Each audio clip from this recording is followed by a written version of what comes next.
राम राम जी। ज़िंदगी की किताब से में आपका स्वागत है। मैंने उस दिन आप लोगों को वीडियो में बोला था आत्म मंथन चैनल में कि मैं आपको एक बात बताऊंगी। टैरो कार्ड रीडिंग के टाइम की बात मैंने की है। मैं आपको एक बात बताऊंगी कि किस तरह से मुझे भी भगवान ने जो है तब ज़रूरत थी तब नहीं दिया, धन मुझे उस समय में दिया जब मुझे एक्चुअली समझ में आ गई। हमें बिल्कुल समझ में नहीं आती। मेरे पास एक बच्ची आई, वो आके कहती है कि दीदी मुझे ना पैसा नहीं है, मैं खुले मन से चाहूँ जो ले सकूँ वो ले नहीं पाती हूँ, तो मुझे हमेशा अपना मन मार के रहना पड़ता है। अब मुझे कुछ भी समझ नहीं आई। जब मैंने हॉरोस्कोप वगैरह भी देखी तो मुझे धन के योग कुछ कम दिखाई दिए, तो मुझे ये समझ में नहीं आ रही थी मैं इस बच्चे को सांत्वना कैसे दूँ। तो मैंने उसे ये चीज़ बोली कि देखो बेटा, ईश्वर के पास आपका ना, आपको उन्होंने सिर्फ एटीएम कार्ड दिया, ठीक है, और सारा पैसा जो है ना उन्होंने अपने पास रखा है। जब आपको बड़ी ज़रूरत होती है ना तब आप जाते हो, मिल जाता है ना पैसा कहीं। हाँ, कहती ज़रूरत होती है तो मिल जाता है। मैंने कहा हाँ, तो आपके अपने पास वो कार्ड है, जाओ और भगवान जी के आगे रख दो और उन्होंने उतना धन आपको दे देना। तो फिर दिक्कत क्या है? एक सेफ हैंड में पैसा पड़ा हुआ है, यानी कि आप अभी उतने काबिल नहीं हुए जो आपके हाथ में ईश्वर धन दे देगा। जब तक हम लायक नहीं होते तब तक हमें धन नहीं प्राप्त होता। ये मैंने अपने जीवन में भी आजमा कर देखा। अब अ, सबको मालूम था। एक्चुअली मुझे कभी भी आदत नहीं है दूसरों के सामने अपने रोने रोने की, मेरे पास ये नहीं है, मेरे पास वो नहीं है। मैं कहती हूँ ईश्वर ने जो भी दिया बहुत दिया, कितनों को ये भी नसीब नहीं है। मुझे परमात्मा ने बहुत कुछ दिया है, सब कुछ है, संतान से संतान है, सुख से सुख है, धन से धन है, सब कुछ है जो मेरी ज़रूरत के लायक ज़रूरी है। मेरे को परमात्मा ने सब कुछ दिया। कभी भी ऐसा नहीं रखा भगवान ने। मैंने बहुत स्ट्रगल्स काटी हैं लाइफ के अंदर, मैंने बहुत दिक्कतें भी काटी हैं, लेकिन मैं कभी भूखी नहीं सोई, ठीक है। तो अब ईश्वर ने यहाँ पर मेरे साथ किया क्या कि जब मैं अपना स्थान परिवर्तन करके कुछ इस तरह के लोगों में जाके रही कि जो लोग मुझे बस इस तरह से ही देखते थे कि बड़े बाप की बेटी है, बहुत पैसा है इसके पास, तो भगवान सबकी इज्जत ढक के रखे। इसके साथ ही एक चीज़ जोड़ देती हूँ, क्योंकि जब बात सुना ही रही हूँ तो अच्छे से सुनाऊँ ना समझाऊँ। शॉर्ट स्टोरीज नहीं सुना रही हूँ मैं ना, कोई शॉर्ट वीडियो बना रही हूँ। अब एक लड़की थी, अब वो गई मतलब गांव में, गांव का टाइम था, मतलब उसके साथ ही स्टोरी अटैच करके बता रही हूँ। उसके पास इतना ज़्यादा कुछ था नहीं, लड़की के पास मदर भी बड़ी गरीब थी, अकेली माँ थी। उसके लड़की का किसी ने रिश्ता मांगा, विवाह हो गया, अच्छे घर में चली गई। अब लड़कियां अधिकतर अपने माँ बाप के घर की बातें सुनाती नहीं हैं कभी भी कि मेरे माँ बाप के ये कमी है, मेरे माँ बाप की वो कमी है। ऐसी खूबियां लड़कों में होती हैं, तो लड़कियां नहीं बोलती हैं अपने माँ बाप के। वो जो कहती हैं जो करा उन्होंने बहुत बढ़िया है, मेरे माँ बाप सबसे बेस्ट है, ठीक है। तो यहाँ पर लड़कों को भी हमारे ये सब सीखने की ज़रूरत है। अब उसके बाद क्या हुआ, लड़की ने जब अब हस्बैंड आया लेने के लिए, फेरे के टाइम लेने आते हैं ना, हस्बैंड आया लेने के लिए कि भाई चलो मैं तुम्हें घर लेके चलूँ। तो उसने बोला कि जवाई आ रहा है तो कुछ तो बना के रखना पड़ेगा। वो घर घर बेचारी कटोरी लेके, भैया चीनी देना, थोड़ी सी बहन थोड़े चावल देना, एक थोड़ा सा दूध देना। अब करके उसने ज़रा ज़रा सी कटोरी कटोरी भर चीज़ बनाई कि जितना उसका जवाई जो है वो खा ले। 2-3 सब्जी बना दी, सामान बना दिया कि भाई वो इतना जो है वो खा के थोड़ा इज्जत रह जाए उसकी। अब उसने क्या किया कि जैसे ही उसने जवाई को बेटी जा रही जवाई को, वो कह रहा खा लो, तुम भी खा लो मेरे साथ खाना। तो उस समय में लड़कियां जो है साथ बैठ के खाया नहीं करती थी, वो किचन में जाके खाया करती थी।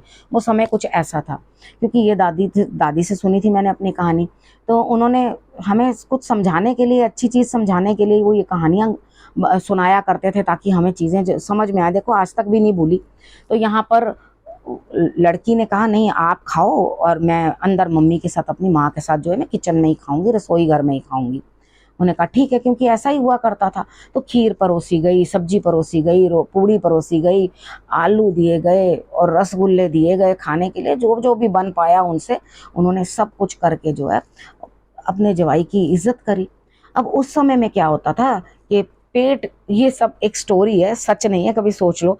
तो पेट के ऊपर ना, जैसे घड़े के ऊपर ढक्कन होता था ना, ऐसे बताया जाता था, नाभि की जगह एक ढक्कन होता था, उसको खोल कर ना पेट में देख लिया जाता था कि क्या खाया है, ठीक है। अब वो लड़की क्या करती है, माँ के पास बैठती है, नमक के साथ सूखी रोटी खा लेती है क्योंकि उनको खिला दिया।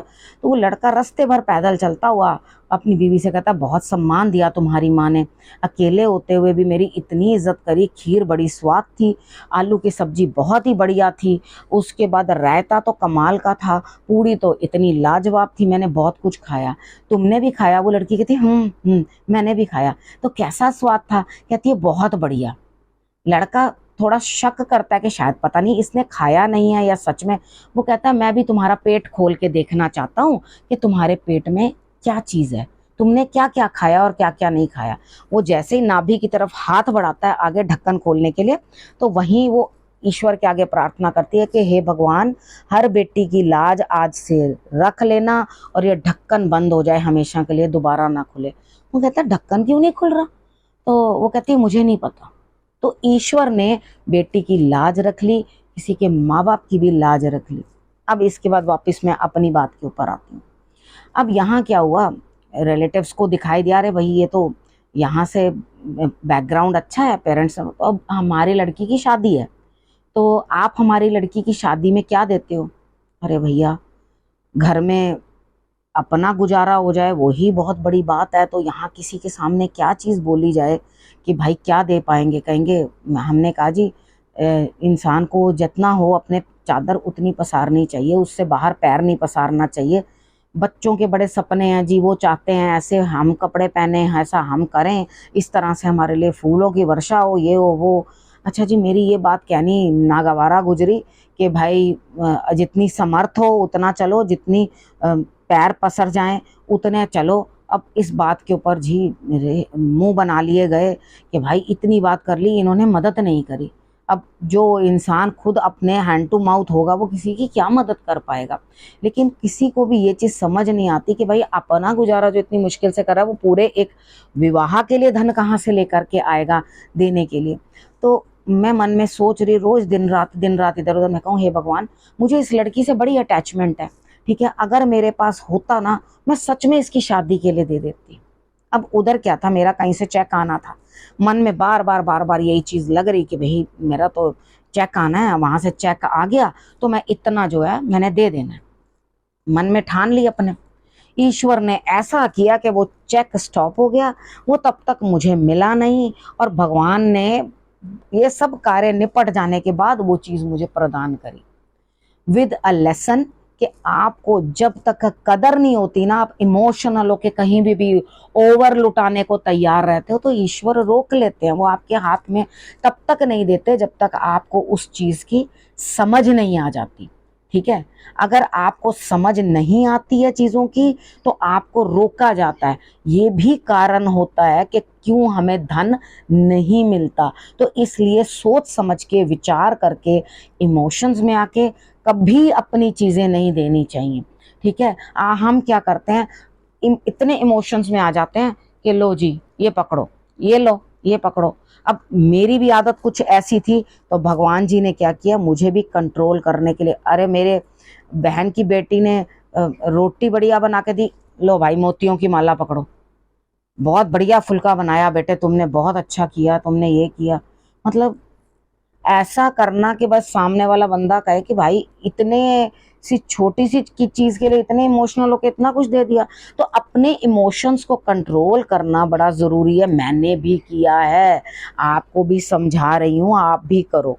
ठीक है, इमोशंस को कंट्रोल करना बड़ा ज़रूरी होता है। और उसके बाद ये जो सबक है ना ज़िंदगी की किताब का, ये मुझे अपनी ज़िंदगी में सीखने को ज़रूर मिला है, और आप लोग भी जो है इसको गांठ बांध के समझ लेना। क्योंकि कितनी बार क्या होता है, लोग जो भी प्रेजेंट करते हैं ना सामने, वो बड़ा फेक होता है। ठीक है, आपको ओरिजिनली मैं अपनी ज़िंदगी कोई अपने बातें नहीं बताता, मैं आपको वो भी बताकर आपको सिखाने की कोशिश करती हूँ कि देखो ऐसा भी होता है। तो सोच समझ के व्यवहार अपना सही तरीके से रखो, क्योंकि आपकी कोई मदद करता नहीं है और आपसे मदद मांगने को सब तैयार होते हैं। मदद उसकी करो जिसकी एक्चुअली ज़रूरत हो। किसी के ख्वाब पूरे करने के लिए कि हम ऐसा लहंगा पहने, हमारे ये करें, वो देना बेकार है, व्यर्थ है। ठीक है, जो बच्चा अपने माँ बाप की स्थिति समझ के नहीं चलता वो बच्चा बेकार है। ठीक है। तो आपको मैंने इस कहानी में जो जो कुछ समझाया ये अक्षर अक्षर सत्य है, उसको अच्छी तरह से समझ लेना, तभी जीवन जो है बढ़िया चलेगा। इस विषय को अब यहीं करती हूँ समाप्त। फिर से कोशिश करूंगी अच्छी अच्छी बातें और अच्छी अच्छी कहानियां आपके लिए लेके आऊं जो आपके जीवन को जो है सार्थक बनाएं। ठीक है, अब इस विषय को यहीं करती हूँ समाप्त। अगले विषय के साथ फिर से आपके पास आऊंगी, तब तक के लिए नमस्कार।